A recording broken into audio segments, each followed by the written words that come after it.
Hi hello welcome to news set Telugu channel. This is Paritala Murthy. So Sunday double header matches ఉంటాయి. Already Mumbai versus DC prediction అనేది చెప్పి ఎవరైనా miss అయి ఉంటే previous video ఉంటుంది, అది చూడండి ఖచ్చితంగా. ఇక ఎల్ఎస్జి వర్సెస్ జీటీ, ఇంతవరకు కూడా Lucknow super Giants Gujarat Titans మీద గెలవాల మ్యాచ్. మరి హోమ్ గ్రౌండ్ లో ఆడుతున్నారు ఇప్పుడు. సో వాళ్ళకి అడ్వాంటేజ్ ఉంది. ప్లస్ వాళ్ళకి ఏంటంటే చాలా పటిష్టమైన బౌలింగ్ డిపార్ట్మెంట్ ఉంది, మంచి బ్యాటింగ్ లైనప్ ఉంది. ఇది జీటీతో కంపేర్ టు జీటీ. మరి ఈ మ్యాచ్ అయినా వాళ్ళు గెలుస్తారా లేదా అనేది మనం చూద్దాం.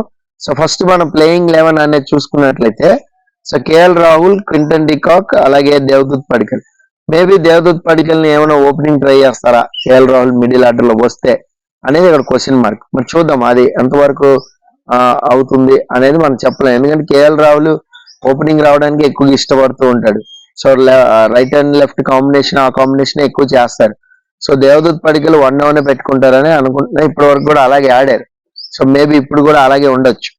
ఇక నెక్స్ట్ ఆయుష్ బదాని, ఇక మార్కస్ స్టోయిన్స్ నుంచి ఎక్కువగా ఆల్రౌండ్ పర్ఫార్మెన్స్ అనేది కనిపించట్లేదు. వస్తున్నాడు, ఆడుతున్నాడు, వెళ్తున్నాడు అన్నట్టే ఉంది తప్ప అది అనేది రావట్లేదు. ఇక నికోలస్ పూరన్ అయితే మంచి టచ్ లో ఉన్నాడు, మంచి ఫామ్ లో ఉన్నాడు. సో ఇక్కడ వరకు కూడా బ్యాటింగ్ ఆర్డర్ అనేది బ్రహ్మాండంగా ఉంది.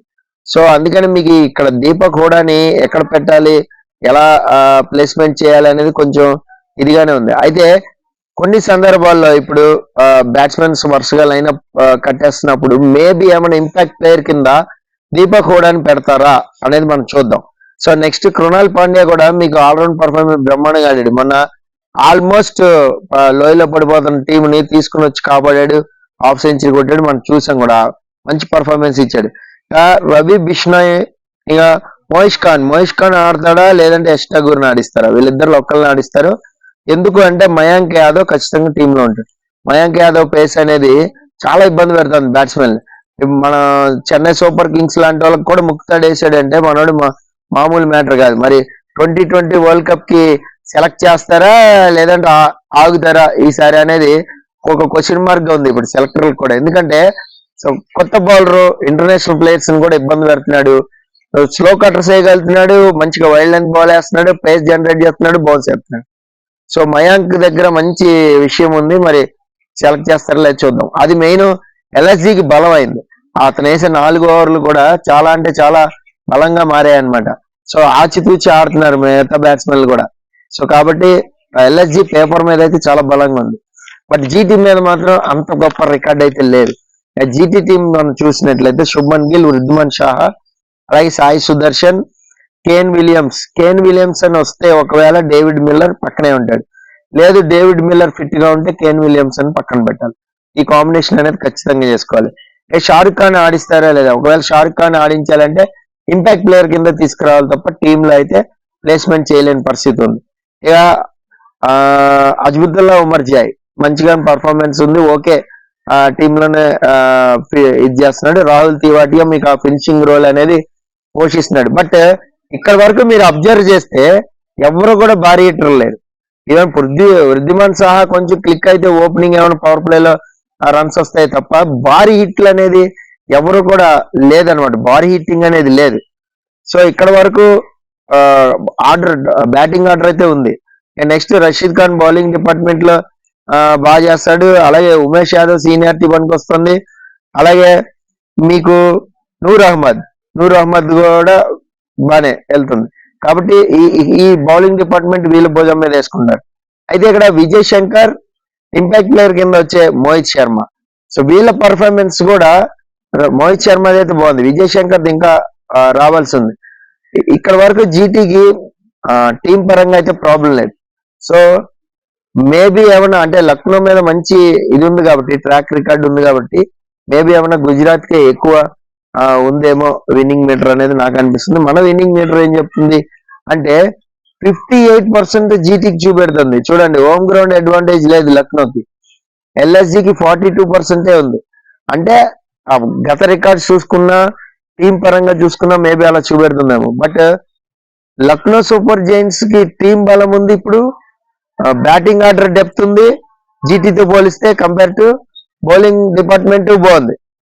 మరి ఈ రేంజ్ లో ఉన్నప్పుడు విన్నింగ్ మీటర్ మన రివర్స్ లో ఉందన్నమాట. So 42% LSG and 58% GT. So నా ప్రిడిక్షన్ ఏంటి అంటే ఈ మ్యాచ్ లో జీటీ గెలిచే ఛాన్సెస్ అయితే ఎక్కువగా కనపడుతుంది. ఎందుకు అంటే సో హోమ్ గ్రౌండ్ అయినా అడ్వాంటేజ్ అయినా పిచ్ రిపోర్ట్ ప్రకారం చూస్తే సో మీకు 2 పిచ్లు ఉన్నాయి. మొన్న ఆడిన పిచ్ అయితే బ్యాటింగ్ ట్రాక్ కి అనుకూలంగానే ఉంది. సో బ్యాట్ మీదకి బాల్ చాలా ఈజీగా వస్తుంది. మీకు ఓపెనర్ స్టాండ్ అయితే శుభ్మన్ గిల్ మంచి టచ్ లో ఉన్నాడు. మనం చూసాం 90+ కొట్టి. సో శుభ్మన్ గిల్ టచ్ లోకి వస్తే మాత్రం అటు అడ్వాంటేజ్ అనేది అటు తిరిగిపోద్ది. అందులోను ఈ పేస్ జనరేట్ చేసేటప్పుడు ఇప్పుడు మయాంక్ యాదవ్ లాంటి వాళ్ళు పేస్ జనరేట్ చేసేటప్పుడు సో ఈజీగా బ్యాట్ మీదకి వచ్చింది అనుకోండి. సో మయాంక్ ని కొట్టగలిగితే ముందు అటాక్ చేయగలిగితే మిగతా బౌలర్స్ కూడా డిపార్ట్మెంట్ అంతా కామ్ అయిపోద్ది, బౌలింగ్ డిపార్ట్మెంట్. సో కాబట్టి ఓపెనర్స్ మంచి క్లిక్ అయితే పవర్ ప్లేలో జీటీకి అటు అడ్వాంటేజ్ వెళ్తుంది. అయితే first batting are second batting చెప్తున్నా. అందుకనే జీటీకి ఎక్కువగా విన్నింగ్ పర్ఫార్మెన్స్ విన్ అయ్యే ఛాన్సెస్ ఉన్నాయనేది సో నా ప్రిడిక్షన్. సో పిచ్ రిపోర్ట్ కానీ చూస్తే బ్యాటింగ్ ట్రాక్ అంతగా మరి బౌన్సీ పిచ్ అయితే కాదు, అంతగా టర్న్ పిచ్ కాదు, స్పిన్నర్స్ కి అంతగా ఉండదు. అలా లేకపోయినా కూడా రషీద్ ఖాన్ పిండేస్తాడు, అది మనకు తెలిసిందే.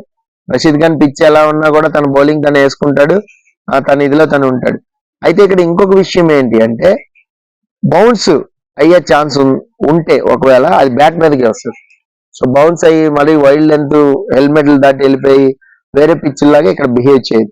సో కాబట్టి పిచ్ బ్యాట్స్మెన్ కి అనుకూలంగా ఉంది. ఫస్ట్ బ్యాటింగ్ చేస్తే ఈజీగా 200 మార్క్ టచ్ చేయొచ్చు. ఏది ఓపిక్ గా ఆడుకోగలిగితే వికెట్ పడకుండా క్యాల్కులేషన్ రిస్క్ తీసుకుని షాట్స్ కొట్టగలిగితే చాలా ఈజీగా అలవాకగా 200 మార్క్ అనేది సెట్ చేయొచ్చు. వన్స్ 200 మార్క్ సెట్ అయిపోయిందంటే చేజింగ్ డిపార్ట్మెంట్ కొంచెం తడబడతారు ఎవరైనా కూడా, సో ఆగుతుంది. బట్ ఎల్ఎస్జి 200 మార్క్ రీచ్ అవుతుందా? రీచ్ అయితే మాత్రం వాళ్ళు ముక్కుతాడు వేయగలుగుతారు జీటీ, అందులో డౌట్ లేదు. మరి చూద్దాం హోమ్ గ్రౌండ్ అడ్వాంటేజ్ వాళ్ళు తీసుకుంటారా లేదంటే ఎప్పట్లాగానే వాళ్ళు సరెండర్ అంటారా జీటీకి అనేది మనం వెయిట్ అండ్ సీ. సో నా ప్రిడిక్షన్ ఏంటంటే గుజరాత్ టైటన్స్ గెలిచే ఛాన్సెస్ ఎక్కువగా కనపడుతున్నాయి. సో మరి చూద్దాం గుజరాత్ టైటన్స్ ఈ మ్యాచ్ గెలుస్తారా లేదా. మరి మీ ప్రిడిక్షన్ ఏంటి అనేది కామెంట్ బాక్స్ లో కామెంట్ చేయండి. ఇంకా చాలా మంది అడుగుతున్నారు సార్ ఇంపాక్ట్ ప్లేయర్ అంటే ఏంటి, ఇంపాక్ట్ ప్లేయర్ ఎందుకు ఏంటి అని అడుగుతున్నారు. అది లాస్ట్ సీజన్ లో కూడా చేశారు బ్రదర్, ఆల్రెడీ దీని మీద వీడియో పెట్టాను నా ప్రీవియస్ వీడియోస్ లో. లాస్ట్ ఇయర్ ఐపీఎల్ సీజన్ లో ఉంటుంది, మీరు చూడండి. ఎవరైనా మిస్ అయితే డిస్క్రిప్షన్ లో లింక్ కూడా పెడతా. అలాగే డ్రీమ్ 11 ప్లేయర్స్ పికప్ ప్లేయర్స్ అడుగుతున్నారు. పికప్ ప్లేయర్స్ ఎప్పుడు డిస్క్రిప్షన్ లో ఉంటుంది. మీకు ప్లేయింగ్ 11 తెలిసిన తర్వాత టాస్ పడి ప్లేయింగ్ 11 తెలిసిన తర్వాత ఒకళ్ళిద్దరు చేంజెస్ ఉంటే చేసుకోండి. ఎందుకంటే సార్ నాకు ఉన్న దాని ప్రకారం నా ప్లేయింగ్ 11 ప్రకారం నేను డిస్క్రిప్షన్ లో మీకు డ్రీమ్ 11 పికప్ ప్లేయర్స్ అనేది పెట్టేస్తున్నా. సో ఇందులో మస్ట్ గా మీరు గుర్తుపెట్టుకోవాల్సింది ఏంటంటే నలుగురే ఫారెన్ ప్లేయర్స్ ని తీసుకోవాలి. చాలా మంది 5-6 పెట్టి వేరే పెడుతున్నారు. సో నలుగురు ఫారెన్ ప్లేయర్స్ ని తీసుకోవాలి. డిస్క్రిప్షన్ లో లింక్ ఉంటుంది, మీరు అది ఫాలో అయిపోండి. This is Paritala Murthy signing off. By by.